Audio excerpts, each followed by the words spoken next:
Welcome everyone to today's Global Star Party.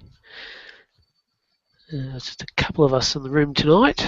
Got me with live sun for once. You've got Stephen here as well. How you going, Stephen? Hey, how's it going, Paul? I'm sitting here in Macon, Georgia, and of course the skies are filled with clouds at this time. So unfortunately I won't be able to show anything live tonight. Oh well. Near there, Keith.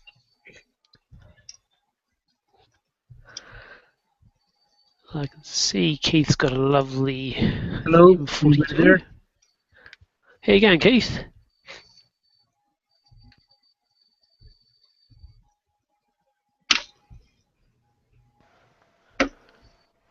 Well, since you've got a lovely M42 there, Keith, you might as well start us off and tell us what you're seeing and how you're doing it.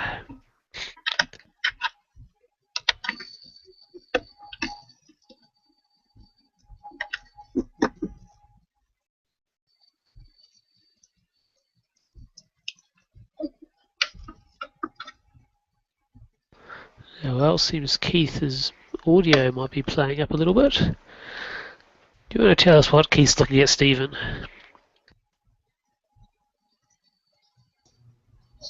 Yes, Keith is showing us the Orion Nebula, and I'm not sure what he used to capture this. The Orion Nebula is one of the most popular objects that astrophotographers like to capture. It's visible in both north and southern hemispheres, so it's one of our shared objects. And what you're looking at here, the nebula is a region where there's a lot of stellar activity going on, a lot of new stars being born in this area. The colored gas that you see there, it looks kind of purplish here, is mostly hydrogen gas, and that's, of course, what stars are made of. So this is one of the most active star-forming regions that we can see, and it's located just below the belt, or well, I'm sorry, for the northern hemisphere, just below the belt of Orion, the 3 stars in a row that most people can identify. And for our southern hemisphere friends, it's just above the belt there. Exactly. Orion's doing handstands across our sky. Now, Paul, I'm sure you've imaged this probably dozens of times, I'm guessing. Is that correct? Oh, yes. Would you happen to be able to dig up one of your better images of this? I'll just have a look and see if I can find one. I'll add that this is a very good object to view even with a pair of binoculars. You can see sort of what I describe as a fuzzy patch in the sky there. Although you will not see color with your binoculars or even a smaller telescope, it'll basically look black and white because our eyes can't perceive color the way that we can with a long exposure with a camera attached to our telescopes. So I'm not sure how long the exposure Keith got here, but it was long enough to bring out some of the color there. So that's again why you're seeing the purplish red that's indicative of hydrogen. Now, Paul is going to bring up an incredible image. I already know what's coming here, so I'll let Paul bring his up and talk about his. This was actually taken back in 2014, which just looks like the last time I actually imaged it. These clouds must have been a bit pesky this year. This contains a lot of hydrogen alpha from memory.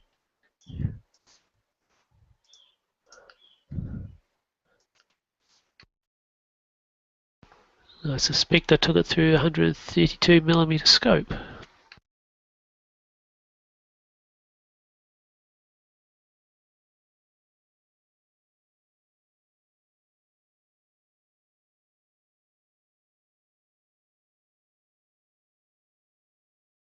And this is just purely hydrogen alpha. Okay, so Paul, if I understand correctly, you say it's hydrogen alpha. My understanding is that you used a black and white or monochrome camera and used a hydrogen alpha filter to capture that. Is that correct? That's correct. It's one of the more wider band hydrogen alpha filters. It's not one of these tight 4 nanometer ones that cost the Earth. I think it was a 14 nanometer bandwidth. And so the the other image you showed us, you shot that with multiple filters. Is that correct? I guess you sort of blended them together. Is that right? Yep, this one's the standard RGB with hydrogen alpha added in. I can't remember how I added the hydrogen alpha. There's a couple of ways. You can add it as a luminance channel, which tends to screw up all your stars and make them look horrible. I suspect here I've actually added the hydrogen alpha to the red channel to make a blended hydrogen alpha red and just mix that back in as the red channel.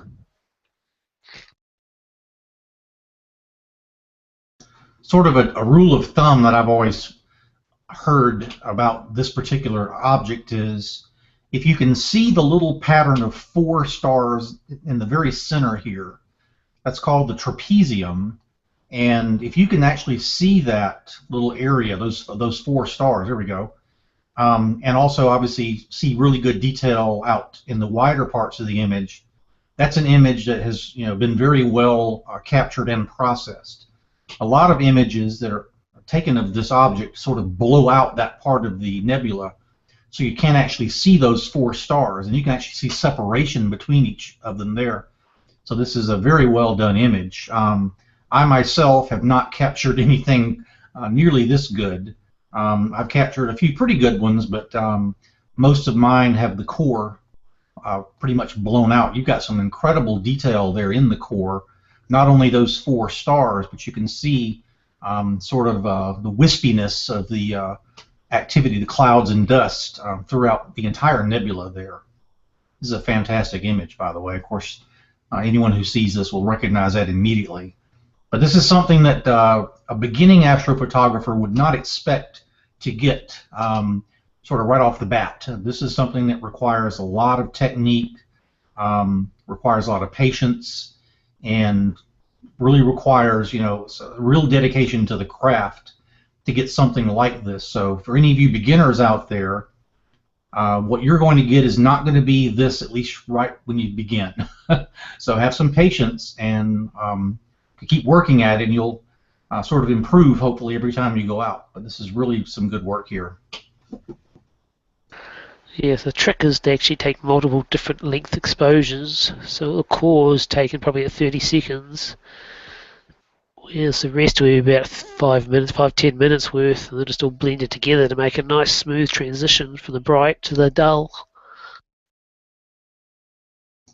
Yes, a single exposure would not capture anything like this. So it's a very common technique for astrophotographers to take multiple exposures, like he said, at different exposure levels and also blend them all together. This is very similar to, I guess it's really what we sometimes refer to as HDR, high definition or high dynamic range, I believe it's called. Like with daytime photos, we take a series of several exposures or different exposures, and then use some piece of software to blend them together. Paul, I'm guessing you used Photoshop for this, or did you maybe use PixInsight? Would have been Photoshop. It's the easiest way to do it. Yeah, Photoshop is sort of the standard that people have been using for a long time. I mentioned PixInsight. PixInsight is a newer program with a very steep learning curve. I'm experiencing that myself right now. And I'm not going to say one is better than the other because they're both fantastic programs. But if you sort of have grown up, I guess, using Photoshop, in your computing life, then you may want to stick with Photoshop. But if you are sort of new to this, then PixInsight would be a consideration. They do have a either 30 or 45-day trial of PixInsight that you can try, but I will tell you that you won't really be able to learn a lot in 30 to 45 days. It takes a lot longer to really learn it. But Photoshop is sort of, like I say, the old standby that does great things like this here. Also, I'll add that Adobe Lightroom is another popular image editing tool for astrophotographers. It's sort of my go-to program for most of what I do. I am learning PixInsight slowly, and I've done some things in Photoshop. But Lightroom would be another possible program for someone to consider who's getting into astrophotography.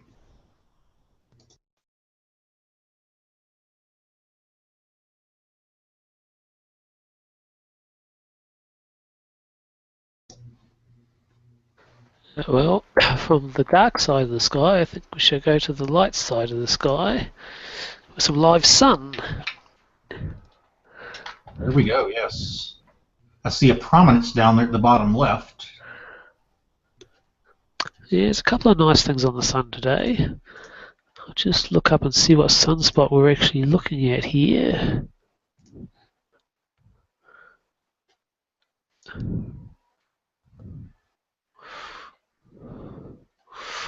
Which is not that easy to figure out. Where are we?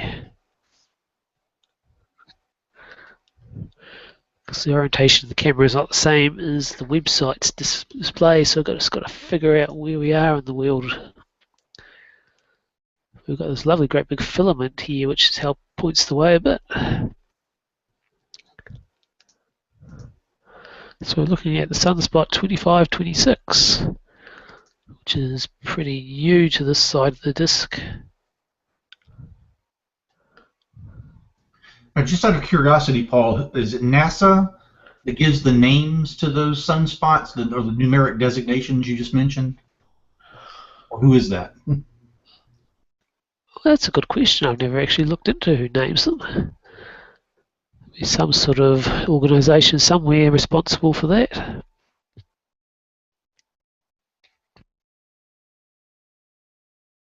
Excuse me. So the sun has been divided up into regions, and those regions have numbers assigned to them. So when someone refers to a sunspot, they'll designate, is it usually a 4-digit number? Is that correct, Paul? You said it was 25 something.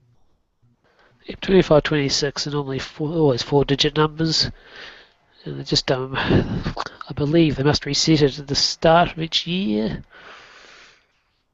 No, that can't be right. They must just keep increasing the number as a new spot evolves around the edge of the disk. Okay, and I also want to add that the scope that you're using, Paul, this is a hydrogen alpha scope. It's one of your Lunt scopes. And a lot of people, when they first get into viewing the sun with a telescope, will buy what's called a white light filter. Those are relatively inexpensive, and you can basically put it on the end of your telescope and view the sun safely.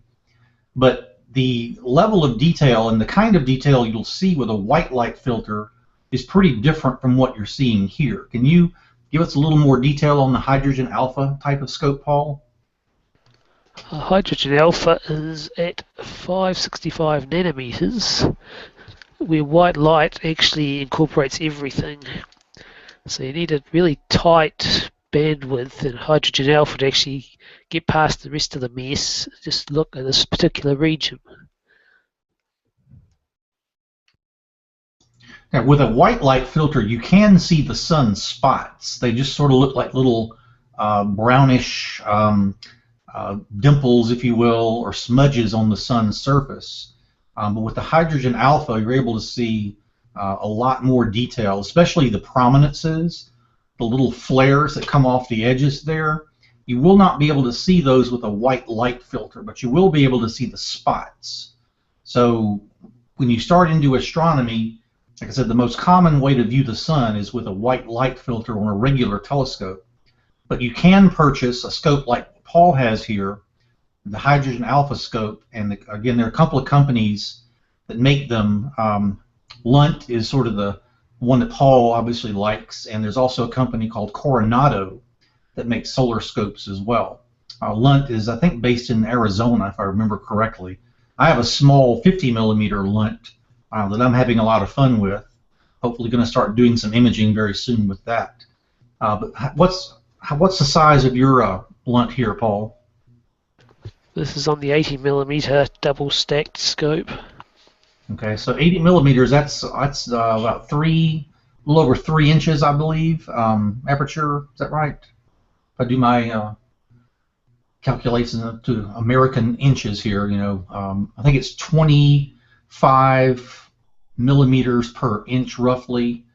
So that's, yeah, a little over, around 3 inches, a little more than 3 inches maybe, for the American audience here. Yes, you Americans need to get to the metric system. You know, when I was younger, when I was in elementary and middle school here, we were all told that the United States would move to the metric system. This was in the late 1970s, early 1980s, and still waiting for that, actually. Hasn't quite happened here in America. I guess we're sort of stuck in our ways here. But being in astronomy, I'm obviously using the metric system more than I ever have, because most telescopes are referred to as millimeters. Like I say, my small one I have is a 50 millimeter. Oh, here we go. Now Paul is changing the exposure to really bring out the prominence. In fact, it looks like one's detached from the surface there, Paul. Is that right? It looks that way. It's a bit hazy, so I can't really zoom in too much on it, but it doesn't look that attached anymore. Yeah, so that part of the sun is sort of looks like it's been ejected from the sun, because there's space between it and the sun. So basically, the sun is full of all these eruptions of hydrogen that are shooting out. And you can see several of the other ones are attached down toward the bottom, but the one kind of toward the top there's actually space, and you can sort of see that it's been thrown away from the sun, is heading out into space. Yeah, most of that matter will probably fall back to the sun eventually. Yeah, the sun's gravity is pretty overwhelming. I should have added that.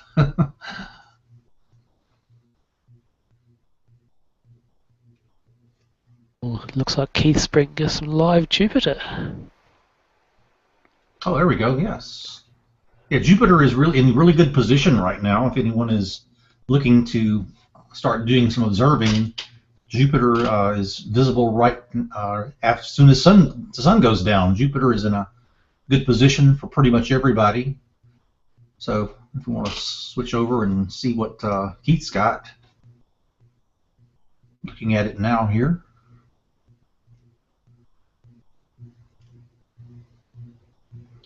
Now, one thing you may notice about Jupiter is it looks like it's kind of bouncing around just a little bit there.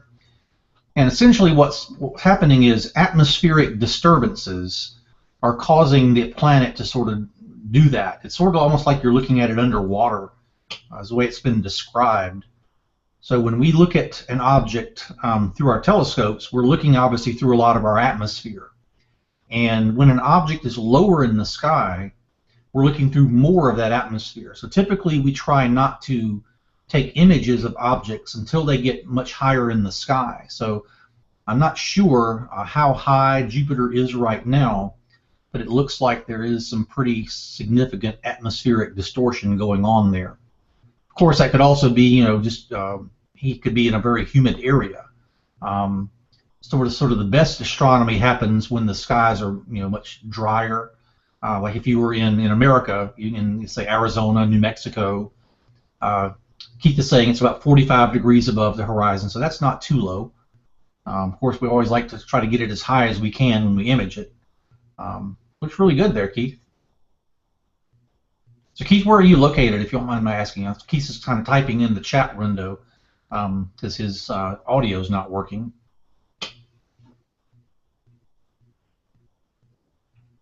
North Texas, there we go. So I'm guessing your skies are probably pretty humidity-free there. Is that right, Keith? I have an aunt who lives in the hill country of Texas, down near the San Antonio area.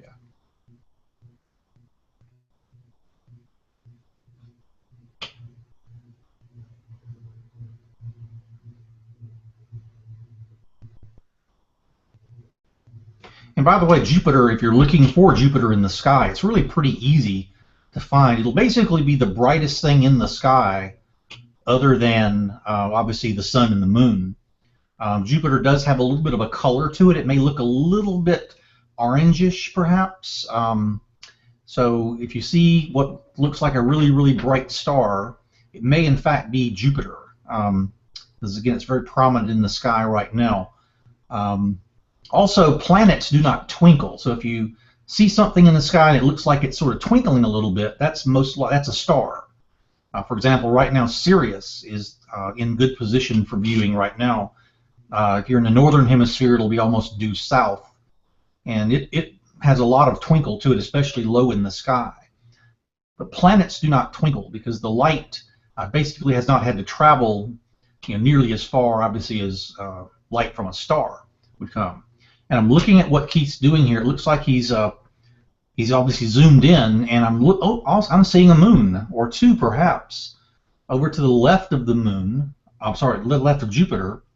I can barely make out a couple of little objects there. I believe those are two of the moons of Jupiter.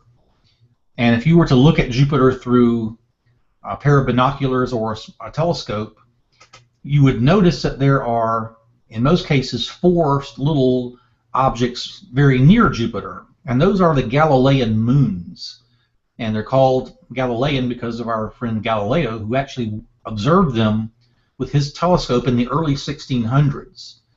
And the moons of Jupiter go around Jupiter very fast. Jupiter has immense gravity, much more so than the Earth because it's so much larger. And the moons, they really whip around Jupiter much faster than our moon goes around us. So from night to night, the moons will be in different positions around Jupiter. On one night, you might see all 4 on one side. The next night, you may see 2 on each side. And then maybe the next night, 3 on one side, 1 on the other. You can also see sometimes when moons pass in between us and Jupiter, they'll even cast a shadow. We call those shadow transits of Jupiter. So other times one of the moons may be on the other side of Jupiter. So we might only see 3 moons sometimes because one might be covered up by Jupiter there. But Galileo, when he was observing the moons, first of all, he didn't really understand what they were, but as he began observing them over a series of weeks, he figured out that they were in fact orbiting the planet, and that was a groundbreaking reveal in astronomy. Got him in a little bit of trouble with the church as well, but that's a whole other issue. Okay, looks like we now have another view of the sun. Now, Paul, is this your calcium K here? Sure is. This is the sun in 393 nanometers. Okay. So we're looking at basically a different wavelength here of light. And so what you're seeing here is called calcium K. And this is some really fantastic surface detail here. You can see the spots, the dark spots there. And you can see those dark spots with a white light filter, but you will not be able to see the level of detail on the surface. The granulation, I think we call that, on the surface of the sun.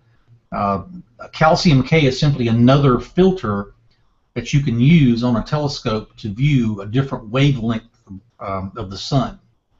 And so the 3 most popular are hydrogen alpha, which we've already seen. This is the calcium K, and then the white light filter. Are there any other filters that you're familiar with, Paul, besides those 3? There are others. They start getting expensive. Helium, calcium H, and sodium, I think, and a few others.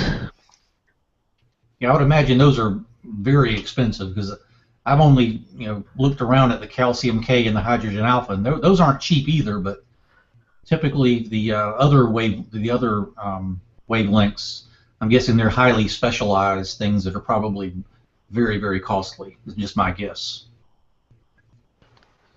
Yes, although calcium H, you can now get a reasonably priced filter for calcium H, but calcium H doesn't look as good as calcium K. It's more washed out. How about a helium filter? You ever seen a helium filter before? Yep, you can get helium D3 filters. I suspect they're not cheap. Yeah, because the sun is mostly made of hydrogen and helium. So I would imagine a helium filter would probably give you some interesting views, but again, might have to mortgage your house to buy one. Yes, at 15 grand US, I don't think I'll be buying one. Yeah, I don't think I'll be picking up any of those anytime soon. Although my birthday is in August, so if you're looking for a gift for me, Paul, you're welcome to pony up for one. But I'm not going to count on that. So, Stephen, have you got any recent photos you'd like to share with us? Actually, I do. Give me just a second. Let me pull one up here. We actually had a really neat event this week that people around the world were able to see, and I saw a lot of people photograph it. I'll pull up here. Okay, can you see the moon there, Paul, on mine? We can. Okay, so what we have here is obviously we have the moon over on the right. But if you look in the upper left corner there, you'll see another object there, and that is, in fact, Jupiter. I believe it was either Monday or Tuesday night. The moon and Jupiter appeared very close in our sky. And I took this image using, actually I did not use a telescope. I used a DSLR, I used a Canon 70D DSLR, and a telephoto lens. And the lens that I used is a Tamron lens that has a focal range between 150 millimeters and 600 millimeters. Now, at 600 millimeters, I could not get both objects in the same field of view. So I could have done a composite, but I wanted to get everything in one. So I dialed back the focal length to around 400 millimeters. And this is a single image, single exposure, where I was able to capture both Jupiter and the moon in the same frame here. And that actually happens about once a month, because the moon and Jupiter stay basically in what we call the elliptical. The elliptical is a part of the sky where we see the planets, the sun, and the moon. And the reason that we have this is because the solar system is sort of essentially flat. And so when we look at things, in the solar system, they appear within the same sort of plane of the sky. For example, you would never see, for example, Saturn in the extreme north part of the sky. Like you wouldn't see it near Polaris in the northern hemisphere, for example. So the ecliptic is where we see the planets, the moon, and the sun. So about once every 29 days or so, the moon sort of swings close to Jupiter, and during other parts of the month will swing close to the other planets. You might see a moon-Saturn conjunction like this, or moon-Mars, or moon-Venus. And we as astrophotographers enjoy, capturing multiple solar system objects in one image whenever we can.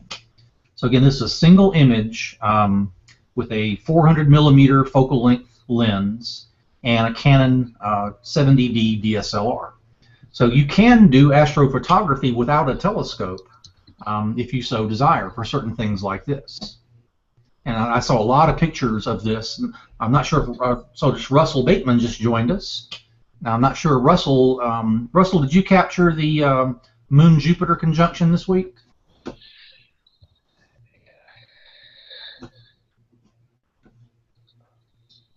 Russell says he's here in the chat window. Oh, it says he had clouds. Okay. Well, these cloud things are a conspiracy, if you ask me, to stop us from, doing our job. And Russell also says he has no microphone either, so we'll just have to sort of monitor the chat window for Russell. Now, Russell is one of the best lunar photographers out there, so Russell will probably want to share some of his lunar images with us, even though he might have had clouds lately. Did you have it, Russell, any chance, are you able to show anything live tonight?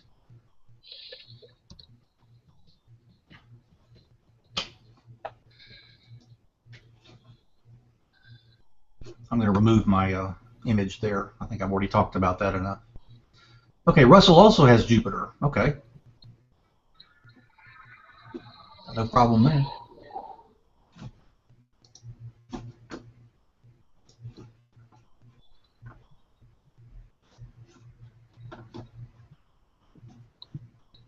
So Russell, I see your scope. There we go. Now Russell has got his view of Jupiter. It's a little wider field of view, it looks like. And here we can see all four moons. He's exposed Jupiter, he sort of overexposed it So we can't see the surface detail, the cloud bands, but we can very easily see the 4 moons there. So we got 2 on the left, a little farther apart than the 2 over on the right there. And again, actually, during the course of the evening, those moons are going to change position slightly, over the course of just one night. Okay. So Russell, I believe Russell is located up in Nova Scotia, I believe. And luckily for him, he's got some clear skies tonight. So down here in Macon, Georgia, we do not have clear skies at all, unfortunately. I was hoping to show some things myself, but was not meant to be here. So there is a live view of Jupiter with the 4 moons. So the 4 moons, I'm not sure of the exact positioning here, but the moons, as I remember them, let's see, there's Io, there's Ganymede, Callisto, and Europa. I'm not sure of the particular order here. I'd have to look that up for tonight. But those are the 4, again, Galilean moons. Jupiter actually has over 60 moons, if I remember correctly, but we can really only see these 4 large ones with our telescopes here on Earth. We can also see moons of other planets. For example, we can see several moons of Saturn. Titan especially is one of the, I believe Titan may be the largest moon of any in the entire solar system, if I remember correctly. And we can also see moons, I'm pretty sure, of Uranus and maybe even Neptune. I don't know if we can see the moons of Mars. They may be too small. I don't think I've ever seen those in a telescope before. And of course, Venus and Mercury don't have moons, so nothing to see there. But this is gives you a good idea of how the moons are positioned around Jupiter, at least for tonight. And again, when Galileo was looking at Jupiter in his telescope, he would see these 4 objects near Jupiter, and then the following night he would look again, and those 4 objects would be in completely different positions. And he kind of figured out something was going on there. Because you may remember before that time, the common belief, or maybe not the most common belief, but a lot of people believed that we were the center of the universe, and things were revolving around the Earth. And this went a long way to disproving that, because we observed something orbiting another body. So thanks to Galileo, we were able to really understand that other objects have things that go around them as well. I believe from the left we are looking at Callisto, Io, Ganymede, and Europa. If I've got my monitor up the right way for these upside down views.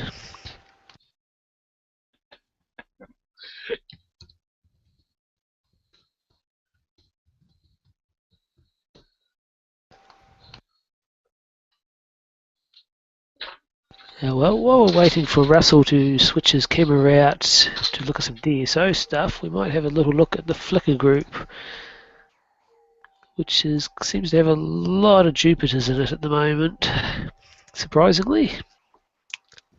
Yes, we are in the middle of Jupiter season right now. In a few months, we'll be entering Saturn season.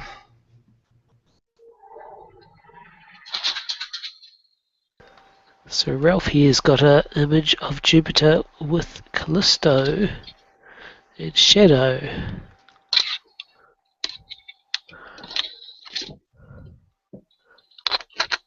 Taken through an 8-inch scope. That is fantastic. That's some very, very good surface detail. And again, that little shadow in the upper left, that's the shadow. Yeah, the shadow of Callisto. And you can, these shadow transit like this are very easy to find out when they are. There are numerous websites that will tell you, when a transit is coming up. Universetoday.com is one particular site. I believe Earth Sky may be another one. The NASA site may also tell you. There's plenty of ways to figure out when a shadow transit like this is going to occur, so you can sort of plan accordingly if you want to try to image these for yourself here. This is a really, even without the shadow transit, this is a very, very good image of Jupiter here.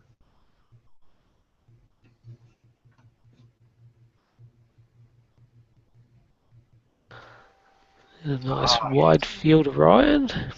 Beautiful. Yes, there's now obviously this is in the northern hemisphere because of the direction that Orion is pointing there. If you sort of stand on your head, you can see what it looks like in the southern hemisphere. It's all wrong. It's upside down. Can't be right. Now I'm looking here. Andy, who took this picture, says he used an Olympus digital camera. Now this was obviously another shot that was not done with a telescope here. So if you scroll down just a little bit more, if you don't mind, I was going to see what kind of. So he used a Olympus E500 and used a 14 millimeter focal length here. So that's pretty wide field there. ISO was 640. And my guess is the reason that the ISO, that's fairly low for astrophotography for a wide field shot. And if he went much higher, he probably would be just completely overwhelmed by that light pollution to that city out to the far right there. So you have to sort of balance, the stars with any light pollution that might be in your area when you're using your camera settings. And I know this is also a 30-second exposure there. And that's typically the longest that we go when we use a static tripod for wide field images. Usually around 30 seconds is the maximum before we start getting star trails. There is something called the rule of 500. I'm not going to go into all the details explaining it right now, but it basically has to do with how long you can expose an image based on your focal length. And this is assuming you're not using any kind of tracking. So if you want to do a Google search for rule of 500, then you can find out the particulars and look up, sort of what your focal length is and how long you can shoot without having any star trails. And I believe we've just been joined by Dylan. Is that correct? Dylan, are you there? I see Dylan's icon, but maybe Dylan does not. Maybe this is the night for everyone's microphone to not be working. That's perhaps what it is. Dylan is from Australia, and while we're waiting to see if Dylan's going to make it, oh my goodness, look what we have here. This is by Paul Swift, and we're looking at wow, this is one of the better pictures you'll see of this. We have two galaxies here. These are viewable. Paul, you can't see these galaxies, is that correct? Are these a bit too far north for you, is that right? Yeah, I think so. Yeah, these are Messier 81 and Messier 82. When we say Messier, we're referring to Charles Messier, a French astronomer from the 1700s who cataloged over 100 items or objects in the sky. He was actually looking for comets, but he wanted people to know that these objects were not comets, so he designated them with numbers. So M81, I believe, is the galaxy on the left, and M82 is the one over on the right. The one on the right, M82, I believe, is sometimes referred to as the cigar galaxy. So, Paul, if you can scroll back to where we can see there. He's giving some information. Yeah, the one over on the right there has the red in the middle, and sometimes that's also called a starburst galaxy. You see the red almost looks like an explosion of red there. It's called a starburst effect. Again, that's going to be where new stars are being born. So whenever you see in an astronomical image red, that's typically indicating a large concentration of hydrogen. So these two galaxies do appear close to us in the northern sky, and the galaxy on the left, M81, is sort of a traditional spiral type galaxy. Got the beautiful arms extending out there, and as you look toward the center of the image, it has more of the reddish color, orange hues, and on the outside more of the bluish colors there. When we see colors in stars, we can usually tell the age of the stars. The stars that are the orangish red ones are usually later in their lifespan. Blue ones and white ones are usually younger stars comparatively. So a lot of great color in this image here by Paul Swift. I'm sure this was a lot of work that went into capturing this. Yeah, there's some details there. You can see Wow, let's see here. 19 hours. Wow, 19 hours of total exposure. Wow.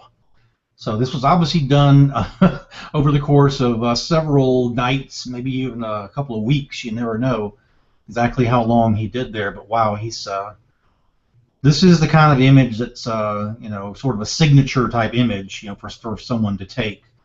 Paul does some really great work, so he's done a lot of other really fantastic images besides this. But looking at where it was taken, looks like he took it in Spain. Looks the map there near Valencia, Spain. Wow.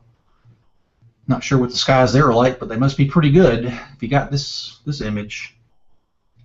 So yes, for Northern Hemisphere astronomers, M81 and M82 are very popular targets because we can get them both in the same field of view. And they're very different galaxies, as you can see. They, it's I believe it's understood that they're somewhat interacting with each other gravitationally. I'm not exactly sure about that. But I know sometimes that does happen with galaxies that are relatively close together. They do interact with each other. And for example, we are on a collision course with the Andromeda Galaxy, which will happen in several billion years. I don't think we'll be around to see that. Oh, Russell says he has his mic now, so I'm sure people are tired of hearing me talk, so maybe Russell can regale us with some astronomical tales. I don't have any now, but the live view of Jupiter here. Yes, let's go back and take a look at Jupiter again here. Okay, so now he's changed the exposure on Jupiter so we can see the cloud bands on the surface there. I'm not seeing any of the moons because I guess the exposure is not bright enough to bring out any of the moons here. And a lot of times what people will do when they image Jupiter is they will do, excuse me, one image to capture the planet, and then another image that's at a different exposure level to capture the moons, and they'll sort of blend those two into one and make a composite. Now, composites are a very common thing in astrophotography because we're shooting things that have different brightness levels, like the moons of Jupiter are obviously much dimmer than the planet itself. Sometimes we'll shoot a large region of the sky that we can't all get into our field of view for a telescope, so we'll take multiple exposures and stitch them together. And so this is the live view of Jupiter with the exposure set so that we can see those cloud bands there. Now I just noticed, I see over here that Dylan is with us, and Dylan is sharing. Can you hear me? Yes, there we go. Cool. Yeah, I so just thought I'd pop in quickly. I'm not. It's Easter here, and it's all family time. I don't have a lot of time, so my boy's just in front of play school for 5 minutes. So I thought I'd say good day. Well, thank you very much. Hey, Dylan. This is an amazing image you're sharing with us here. This is the first light from my observatory. So I've been spending a little time setting up the Sky Shed pod in my backyard. We laid a slab down, and I've got it all installed now. And this was about 2 hours worth of imaging using the Hyperstar and the 174mm, which is a cooled ZWO 174mm, which is a cooled CMOS camera. Now, CMOS cameras are usually what you'd be using to image planets, like with the next image 5 that Russell's showing us Jupiter with. That's a CMOS camera, so it's known for its high frame rates. So it's a little bit unusual to use the CMOS style cameras for these DSO objects, these nebulas and things. Although people with DSLRs are using CMOS sensors just by virtue of them being DSLRs. But this is a monochrome CMOS sensor, and it's really fast and really sensitive. And coupled with the Hyperstar, you can get some really faint objects like this quite bright. So this was about an hour in HA and an hour in oxygen 3, so it's only a bicolor image. The oxygen regions are mapped to the blue, so you can see that blue bubble kind of coming out of Thor's helmet in the middle here, and HA gives it those purpley red hues around the edges. So I'm pretty happy for the first image from the observatory.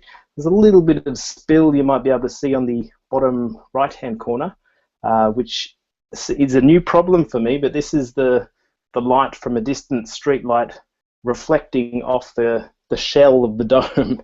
So I'm going to have to get some black matte paint or something to mitigate that. But it's a nice problem to have when I've got my own observatory now. It's really changed things up for me, which is great. Well, that is outstanding, and I'll go ahead and just say that for this is an outstanding image, regardless. Thank you.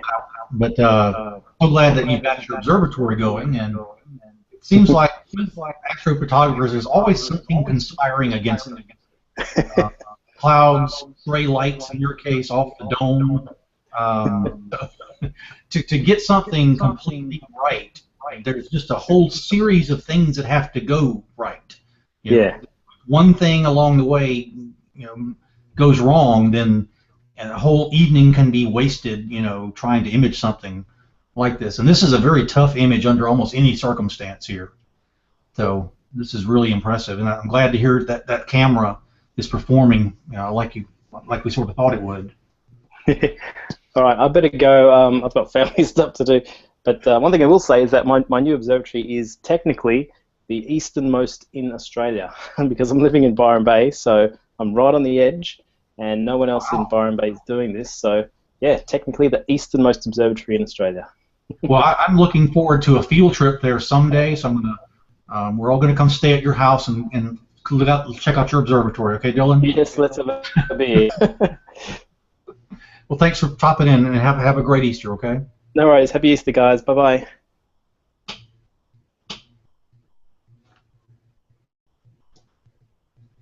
Okay, so that was Dylan from Australia checking in with us. Dylan is obviously an amazing astrophotographer and one of our go-to guys here. So, Paul, what are we looking at now? Looks like Jupiter again. It is. This one was taken by Olivia Williamson, aged 12. Hey, don't tell me she's only 12. Please, don't tell me that. Yeah, she's only 12. So age is no barrier in this hobby. This is true. Wow, this is obviously our good friend Jupiter, as we've been seeing. But what we've got here is we have one of the most famous of the surface features. We have the Great Red Spot there, kind of toward the middle bottom. And the Great Red Spot has been observed for over 400 years. So we know it's basically a storm occurring on Jupiter. And the storm is larger than the Earth. So we've been observing this storm for several hundred years. And the bad news is it's actually shrinking. We've been measuring the size of this pretty much all that time. And we've been noticing that it's been getting a bit smaller and smaller as time goes on. So it looks like the storm is dissipating. Now, we don't really know how long a typical storm on Jupiter would last of this size because we haven't really been observing it, that long. So the Great Red Spot there is prominent and beautifully done by a 12-year-old here. And the spot itself, when you look at Jupiter through your telescope, you might or might not see it. But if you wait a few hours, it'll typically come back around. I want to say that one day on Jupiter is something like maybe 8 or 10 hours. Do you know offhand, Paul? Does that sound about right? Yeah, it's about 9 hours, it's about 10 hours, roughly. Okay. So Jupiter spins very fast. It's basically 11 times wide as the Earth. So if you lined up 11 Earths in a row, you'd get the width of Jupiter. But it's such a short day. It's half this, less than half of what one of our days is. So that means it's rotating very, very fast. So the Great Red Spot there comes around, every few hours. So when you're imaging it, you may or may not be able to see it. But if you wait a while, it'll probably come back around.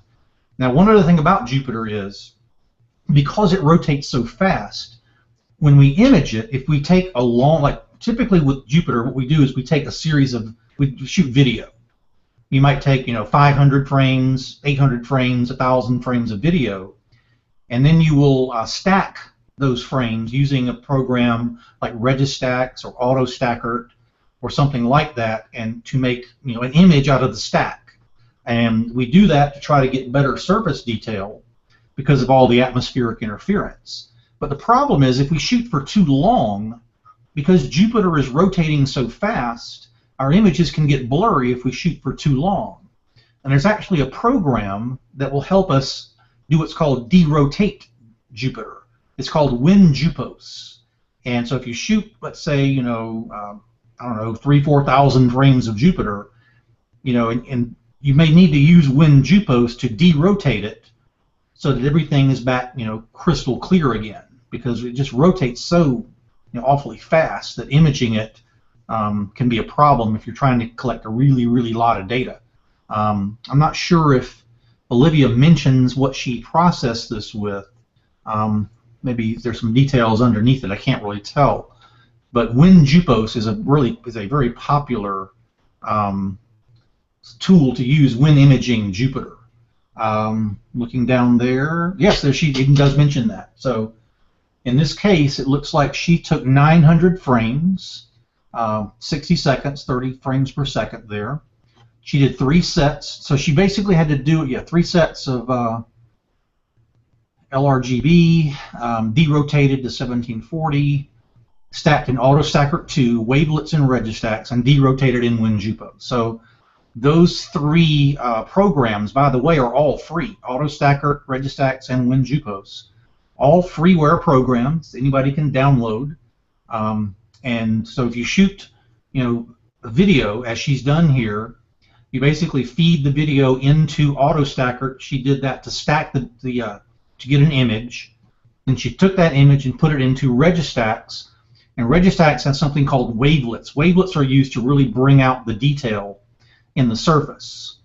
And then she used the program WinJupos to derotate it, because again she was shooting over such a long period of time that the planet's rotation caused some fuzziness or blurring there in the image.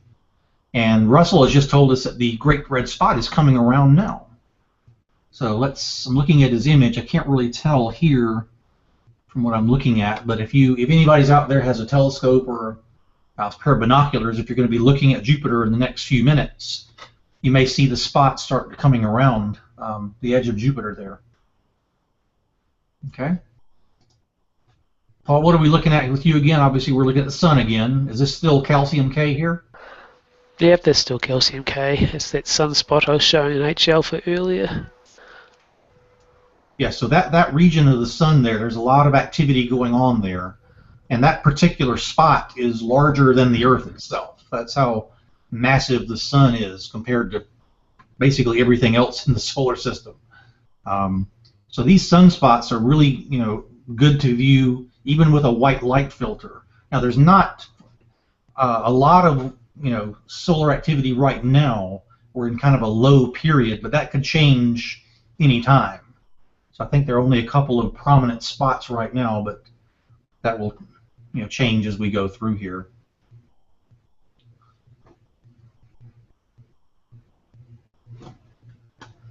Okay, I'll go back over to Russell's here. Russell's still got Jupiter going for us there.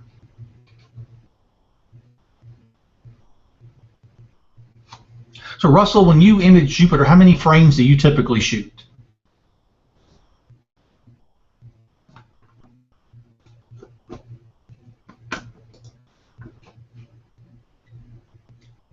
Okay, Paul has got here some, wow. This is from Russell. Russell, this is some really good detail of some sunspot activity here. Russell, just as far as solar, lunar imaging, planets, basically solar system, he is at the top of his game. I tell you what, some really good quality images there. That's some incredible detail in those sunspots there. Outstanding work. Yeah, that's what the sun would look like in white light. Yes, Russell took this last year some stage.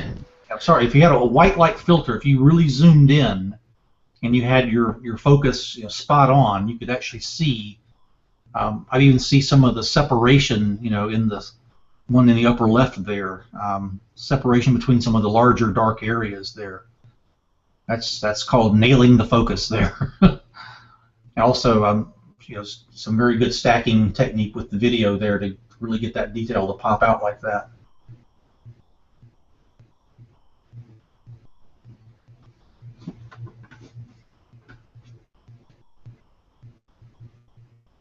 I think a lot of people just think of astrophotography as nighttime only, but as we're seeing here, solar work can be very gratifying, very rewarding, a whole lot of fun too. I'm still learning how to be a better solar photographer, and I've learned a lot from Paul and from watching Russell's work. Some really good stuff here.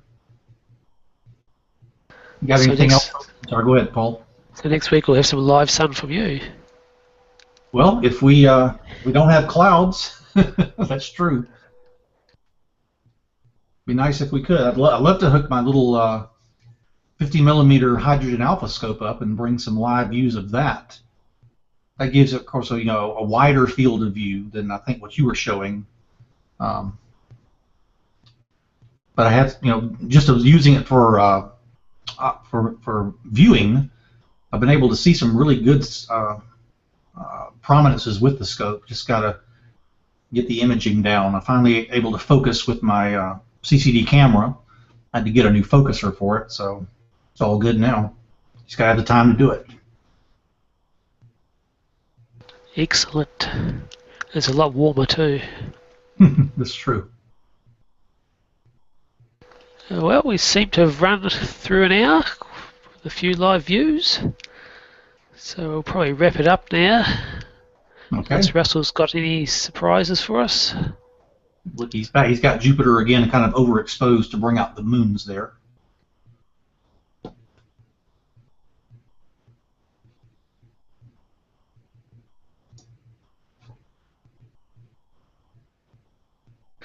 Well, with that, we'll leave on Jupiter.